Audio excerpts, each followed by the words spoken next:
reference that, because especially with Deanna's chat, we had so many attendees on there. So we have some people joining. So I just want to say hello and let us know where you're calling in from.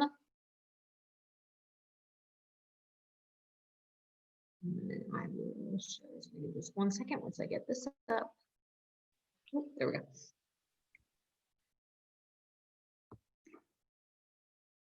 Awesome. All right, so I'm just going to give us another couple minutes so people can join. I'm going to share my screen. Okay. New York. Okay, where in New York, Monica? I'm originally from New York. And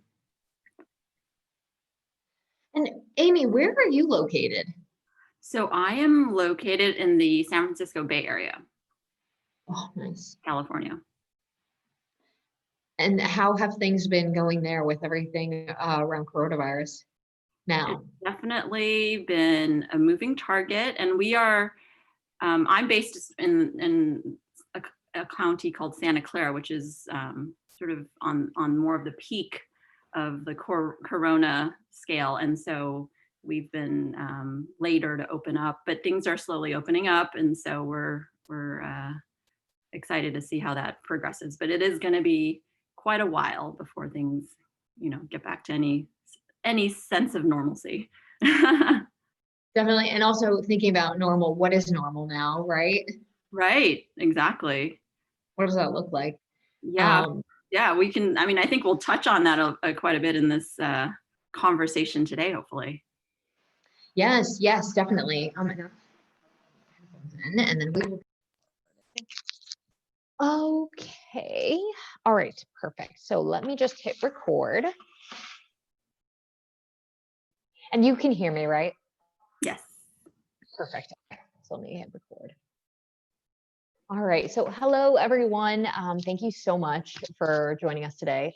I'm so excited. It is Friday, and I'm so excited that we have our virtual summit next week. And I am so excited to be talking about this topic because it is such an important topic right now. So I'm excited again to welcome Amy Wang, the head of product and customer experience at Ingram Micro e-commerce. And she is one of our mentors at PowerToFly, which we are also very happy to have her be a part of that program. And so just a couple quick housekeeping rules before we get into it. This is being recorded, so we will share the rewatch link after the chat once we get it live. And then, please feel free to write in the chat. Please feel free to ask your questions. We want this to be as engaging as possible for everyone on the call. And this is about you. So please ask us any questions or drop any comments you might have. And if you don't feel comfortable addressing everyone, you can address me privately in the chat box. And so without further ado, I'm going to pass it over to you, Amy. Great. Thanks, Nicole. And thanks everyone for joining today. So yeah, my name is Amy Wang, and just a little bit about my background before we get into some of your questions. So I have over 20 years of experience, primarily in product management and technology at large technology companies in the Bay Area, companies like IBM, Oracle, Yahoo, Adobe. I currently lead a team at Ingram Micro, as Nicole mentioned. My team is the core team is about 20 cross-functional individuals that are based right now at home, but they are also based in various locations in the US and internationally. On top of that, we have a global organization, and so a lot of my stakeholders and a lot of my colleagues are in different time zones and regions, and we're all managing under current circumstances. So I think it's a very timely topic today. So I welcome a discussion around this, and we can all learn from each other.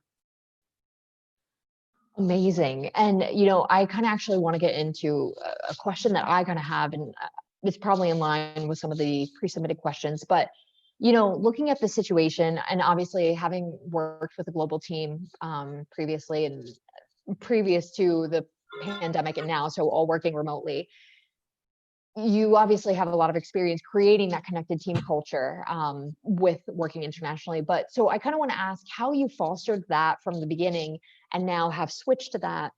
And then my follow-up to that would be, how have you been able to explain everything that's happening in the US with your global team? Because, international workers may not understand, employees may not understand race in the US and what's going on currently. Yeah, those are fantastic questions. As far as the first question, so I was not originally working remotely. So I was working in the office with a number of my colleagues.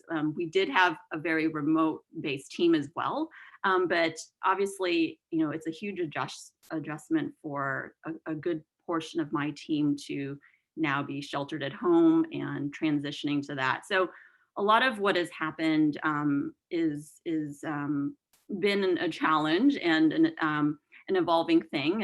As we all know, everything is a moving target with how different regions are dealing with the pandemic and how opening how their timelines as far as opening up or what the rules are. So I think a lot of it has been trying to stay transparent with the team around what's going on as much as and also knowing that there's so much uncertainty, so there's a lot we have to be flexible about. And so what we've established is very frequent communications, and we can talk more about some of those ideas, but um, nearly daily communications and check-ins at different levels of the organization. So that's definitely a key part of it is the communication, openness, and sharing. As far as like what's going on globally or in the US and how we've been trying to communicate that with our global associates, I think that's still a work in progress. I think it's certainly a huge opportunity, I feel right now, to start talking about race and this current situation going on with Black Lives Matter in the US and what that means. Because what I've found is there's a lot of team members internationally that are actually wanting to learn more. They feel like this is a chance for them to also educate themselves. And I think in various countries there are different forms of race and oppression of different groups within their own countries. And it's sort of a time for all of us to kind of see and support each other. And so I think in that sense, we've been trying to figure out ways to educate, whether it's bringing in guest speakers or people that have personally gone through this experience, and to share that openly with everyone. Perfect. And I can definitely sympathize with that as well. I think everyone's trying to figure out how to explain what's going on surrounding Black Lives Matter. So thank you for being vulnerable and for sharing that with us. And so, talking about that transition to remote, and you mentioned, communication. And so I kind of wanted to follow up on that and see what things you've switched to, what methods you used, what tools you use to check in with people. And you said you've been doing, various check-ins. So if you could talk a little bit about that. Yeah, I mean, so I think as part of the leadership team within my organization, there's different communication tools that we're looking at. And so one of the things that we've started is really pulling together kind of an all hands check-in actually every week. The frequency of that has been basically increased. Like we would generally have maybe a quarterly all hands, and now we were thinking monthly, but we're actually implementing it every week now. And those kinds of conversations at that level is really about sharing different things. So a bit about like what's going on in the business, because I think every business is getting impacted in different ways, whether it's the current events, whether it's the pandemic. It is affecting what's going on. So for example, in my world, we operate in e-commerce and shipping and logistics. And so there's been a lot of impact in different ways in the supply chain of products coming from overseas, or certain types of products, as you would imagine, selling really well, and other categories not so much. And so how does that impact your business, and sharing that on a regular basis through insights about your customers and what they're going through, and visibility to the team. I feel like that really helps in the connection. And in those all hands, we're also sharing information and call outs regarding what individuals are doing. So I think it's important to recognize the contributions of everyone, as well as call out specific individuals that might be really making a huge impact during this time, and really making that visible. And what we've noticed is, like, when we're holding these sessions, everyone's engaging on chat and like cheering people on, and really feeling included in the conversation. Other things, even in that setting or in smaller settings, that we've done is, like, we've sort of themed the all hands. So, like, maybe some of it could be a little silly or whatnot, but it's like, you could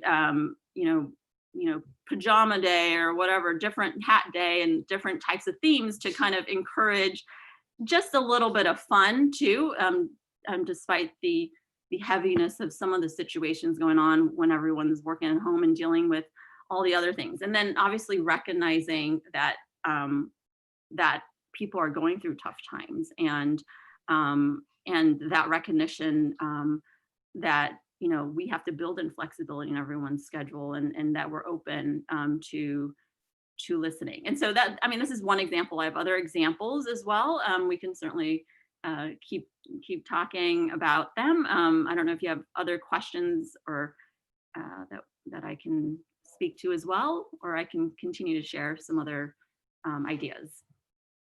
Perfect. And one of the things I really like that you were saying, and I'm going to follow up your question about around activities, but I really like what you're saying about transparency, because even at PowerToFly, where we're 100% remote company, so this should have been quote unquote easy. Yes.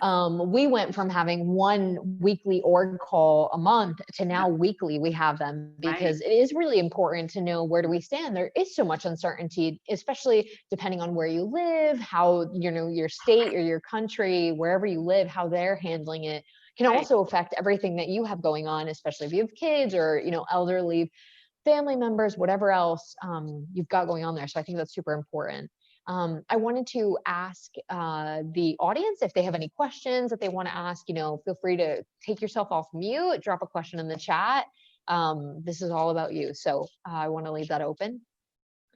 And then in case no one has a question, I would like to know about the activities that you're doing with your company and your organization. So you talked about, the fun days where you dress up. What else are you doing? Yeah, I think there's different things to kind of do in terms of team building, creating that environment, even though everyone is a remote, right? So I would say some ideas are, really getting to have an opportunity now to also get a chance to know each other, given that we're stationed at home and everyone's remote.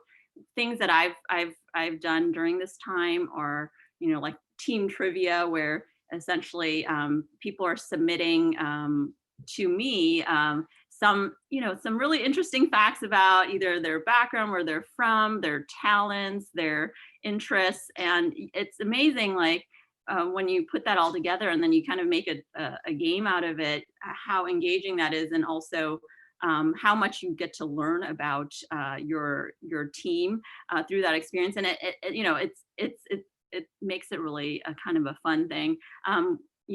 Exercises like show and tell, since you're at home, maybe get a chance to share with your team, perhaps your pets at home. Like one individual on my team had a pet turtle, and and different things like that you get to experience that you normally wouldn't have, probably pre-pandemic times. And so it's kind of getting to the level of the personal aspect of things. I think really also build some connection, because it's the work relationship, but there is also that personal connection that we're trying to build.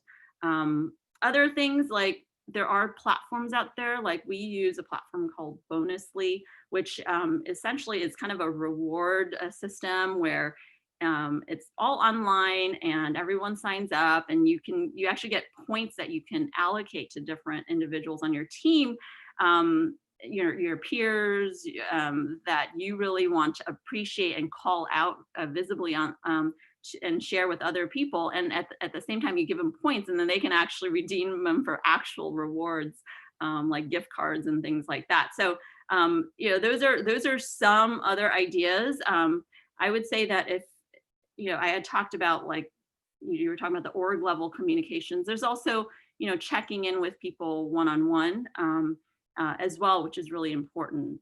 So it's at various levels, having just open communication, and making sure that you sort of understand the context of where people are in their situation today. Yeah. I love the show and tell idea. I think that is so fantastic and a lot of fun. Like, what a great way to build a little bit more humanity between each other, to show Yes. what you got going on. That's so fun. Oh my gosh, that is so cool. It has been really fun. Yeah, we've enjoyed Oh, that. I bet. Yeah. So, at a time where I think employees are looking to their team leaders more so than before, surrounding Black Lives Matter and that Mhm. movement, and, looking at how their team leaders respond to that.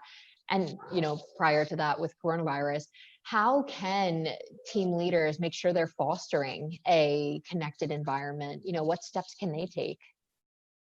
Yeah, I mean, I think the first thing is really obviously to acknowledge what's going on, in the world around us, right? So not shying away from the conversation, but to raise, an open the door for the conversation. So I think, and I think all of us are trying to figure out, like, what's the best way to go about this. And I think some companies maybe maybe more ahead of the game and than others in terms of, these conversations. Although with the pandemic, I think that's a first for for everyone, as far as like how we manage the conversation around that. But for example, with the Black Lives Matter, I think lots of companies have issued statements around, their stance on, anti-racism or discrimination, and support of the Black communities out there. I think the other thing is really like, okay, there's that, and then how do you action, and how do you talk to your individual teams about it?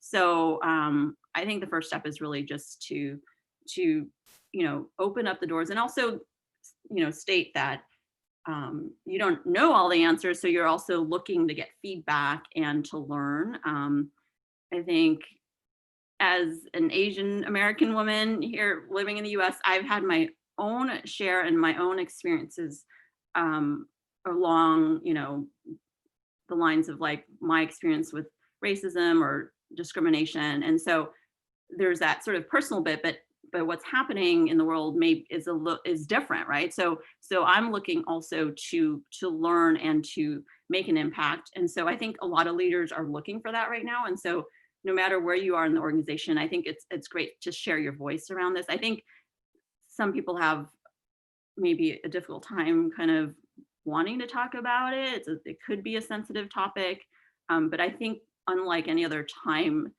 in that I can remember in sort of like a corporate in the world, we live in right now, the voices are coming out, and I think it is a great time to do that. And so what we're doing is also kind of getting feedback. I'm trying to connect with individuals and with the leadership team to take more actionable and steps that are sustaining as well, and know that there are others out there that may be even better to kind of help lead this. And so bringing those people into the conversation as well. And so that's some of the things that we're looking at right now to move things forward and make a difference here. And I think that is such an important point here, is taking actionable steps to make sustainable difference, right? Like, to make sustainable change, not just, put out in a statement that says, okay, we support Black Lives Matter, but then Right. behind the scenes, what are you really doing? Are Right. you, creating a safe space for your minority employees? Exactly. Are you, really trying to actively combat racism in the workplace and seeing where that stems from? How can you, what can you do? Yeah. So I really appreciate Yeah. you Yeah, bringing that up. absolutely. Um, and so I also wanted to ask, in this time onboarding employees, I don't know if you've had to onboard Yep. employees, Yes. but how have you been able to well, I guess living in different parts of the world, you've had to onboard employees remotely. Right. So, and in this time, how can somebody onboard somebody and also make them feel engaged in the culture and make them feel connected to their team?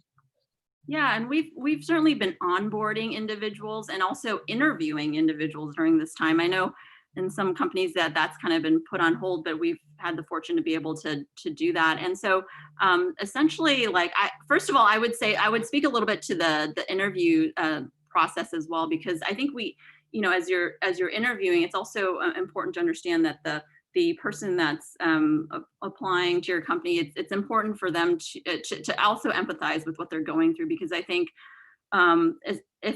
if your company was traditionally a work in the office kind of environment, and a lot of people are interviewing in remotely, it can be rigorous kind of process to kind of like go through the whole cycle of that, even remotely. And so having some empathy around that experience and setting up your interview process so that it keeps in mind the schedules and the experience of the person who's applying to your company is important as well. And then as far as like onboarding, when you get to that point, it's things that we've done is like in kind of the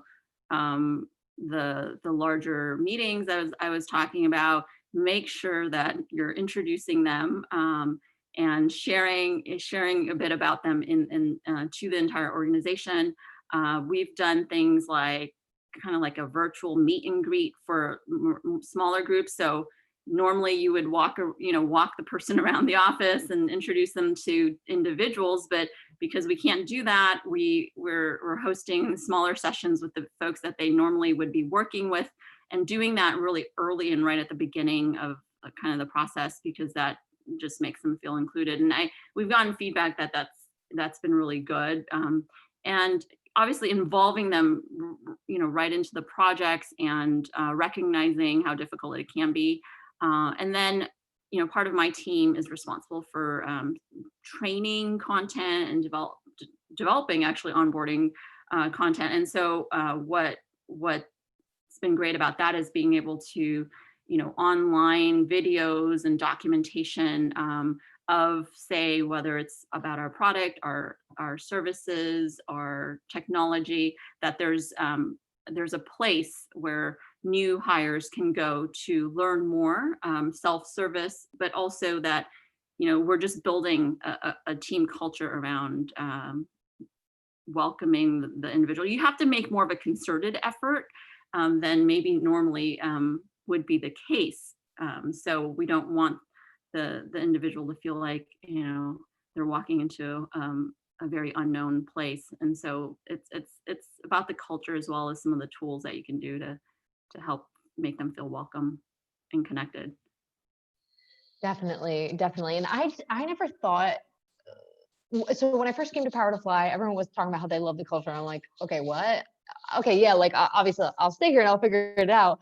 But I did not know that you could actually create a connected team culture and where like people feel happy to be there Right. being remotely, like I've only met a handful of people that I work with. And so it's really cool that it is possible to kind of mimic that Yep, it really is. experience. And I also was just kind of interested because it seems like your company is very fun and they seem to be pretty interactive when it comes to, I'm just thinking about the show and tell because I think that's awesome.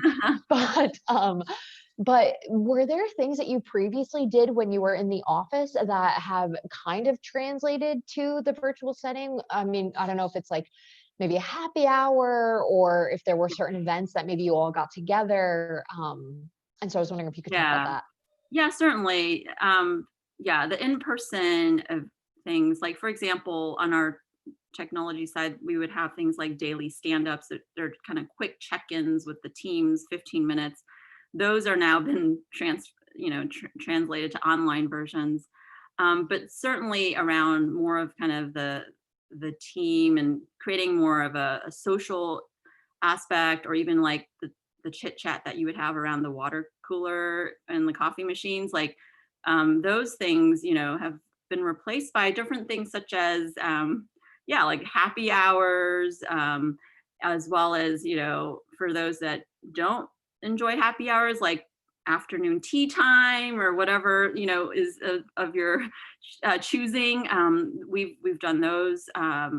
We've also, for example, one of my team members was about to have a baby, so we actually did kind of a virtual baby shower for him as in preparation for his paternity leave. And we actually had someone like on the team drop off and was in the video in the back, like social distancing, dropping off a gift basket. And I think those are all things to kind of like remember, like we're still wanting to enjoy each other as we are working. So yeah, those are some ideas. I think it's definitely important to build that in as well.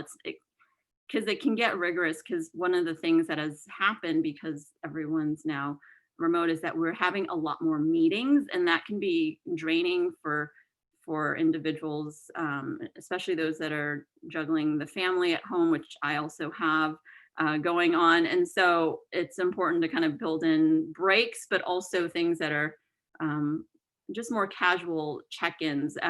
We've also part of our team like created kind of a Slack channel that the name of the Slack channel is like, what day is it, kind of, or it's a bit of like just a forum to be able to share. It could be anything. It has nothing, it doesn't have to be work related, the latest funny meme, or what they're ordering, on DoorDash or whatever it is. So it's more kind of the stay connected to like normal chit chat that you would have if you walk up and ask someone like, how's the weekend, that sort of thing. And I've also made it some concerted effort to just check in with individuals, like, how is it going? Is there anything I can help you with? Yeah, and that was actually going to be my next question. And as you can hear, I have a little one at home too. But I was actually going to ask, how have you been able to? Sorry about that. How have you been? We're all in this together. We are. How have you been able to, check in on your team's emotional well-being during Right. this time? With the increased frequency of meetings and not being able to see people in person. Right. What has your team been doing, and how have you been handling that? Yeah, I mean, obviously, the technology is amazing that we have. So that's certainly helped enable a lot of this that probably wouldn't have been possible, if it was years ago. So I think when it's possible to definitely like share your video chat versus just talking, on the phone. And that's really helped, especially if you're one-on-one or in small group environments. I feel like it just creates a connection that otherwise wouldn't be there. When you can kind of see the expression and the body language, I think usually I start off each conversation with an acknowledgement of the challenges and that everyone's going through, and kind of doing a check-in where they are, irregardless of whether it's work or personal, just like understanding the context of and everyone's in a different frame of mind and a different state with what's going on at home and what they're dealing with at work. And so a lot of it is that a lot of it is like understanding. And that's generally, even before all of this happened, like my general philosophy is like, do understand the context of the other person or the audience or whatever because that gives you the empathy, as well as the kind of the ability to communicate in a way that is heard and is helpful to the individuals. that you're talking to. Definitely, definitely. And I think that's really important to bring up and note. So thank you. And then Kaisha had a question, and they said, how do you know if your team is feeling connected? That's a great question. I think, obviously there's like the feeling of it, whether, what they're saying, but maybe some people are not comfortable, saying and how they feel in a broader audience or even to their managers or whatnot. So I think we've done some things, and I don't know if every company do this. We've actually sent out surveys, anonymous surveys, as an organization. We've checked in multiple times since COVID started, and we're tracking those. So within that, it's talking about like how well do you feel supported by your leadership? How concerned are you about the whole situation around you? And we're also having like conversation about like some of, at some point we're going back to work and all of those. It's the check. So in the surveys, they're anonymous, but they kind of roll up into a grouping. So what I've been doing is like drilling down in there, and you can put in comments in there as well, qualitative comments. So you kind of get a sentiment from your team about what's bothering them, or where they feel there might be gaps in communication or whatnot. So I mean, I would say that that's at least more of a measurable thing if you're looking for some form of measurement where you're opening up so that folks don't, like in a safe environment where they can not be afraid that their name will be attached to it, if that's the thing. Other than that, I would say it's again like connecting and hearing and listening and picking up, and it means like really listening, like picking up on things that people are saying that really are maybe impacting their connectedness, and then having a conversation around that. Yes. Yeah. We had a conversation with another mentor who was on, and she mentioned that at their team, what they do every day is they use the red, yellow, green light method. And Mhm. so every day they'll just, send a red light if they're really not doing well, like they're really not okay with work, they've got a lot going Yeah. on at home. The yellow light is like, all right, I'm feeling so. And then a green light is Right. like, I'm ready to go, bright-eyed and bushy-tailed.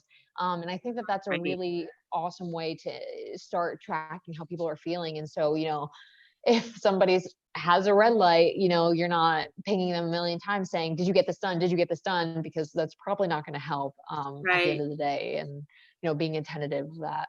Um, Yeah. Yeah. so yeah.